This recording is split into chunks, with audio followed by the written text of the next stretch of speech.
sosy, mama sosy. Ianao io le tia manantany na opposé. Mama sosy, mampanao la vie antra fa gentil. Rehefa ty voly lapaina de tavalelaka ny ao amry. Mama sosy. Na de hoe ratsakaiza fa izy bebe ny atao fitaiza.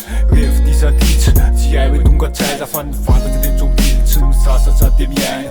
Tsy amle mifoa maraina sy reo zay miasa saina. Fa milamina be mihitsy mety atsapenisy amin'io mihitsy. Lohanjoka tapitsisa ka tsy tapitsany olana no miteny zay ilaina. De mahazo toanaina vomivoa isa-maraina. Toetraina bomboky laty ka milatsy te hiafy. Maty metehatra rafy olo tsy volona mafy. Rehefa hiala izy mikafy mazaka ny voka-dratsy tsy maintsy hitindranina fafy. Mama sosy, ianao io le tia manantany na opposé. Mama sosy, mampanao la vie antra fa gentil. Rehefa ty voly lapaina de tavalelaka ny ao amry. Mama sosy, mama sosy. Ianao io le tia manantany na opposé. Mama sosy, mampanao la vie antra fa gentil. Rehefa ty voly lapaina de tavalelaka ny ao amry. Mama sosy.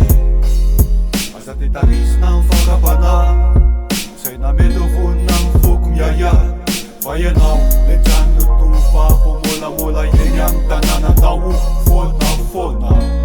Natandorano ty mandalo vehivavy efa valo. Mba misy ray mba tsara kosa ve anatin'ny maro. Noreo de efa antitsany ho lasa sary-piaro. Ikela fasahirana ilave panite tiny nofo raribaina. Vao ahitangirana le tezo sary-piaro. Masina ny tena lay ny teny zay namorona ny tany. Afa mivava misy aso ny movatana fanaja. Mama sosy, ianao io le tia manantany na opposé. Mama sosy, mampanao la vie antra fa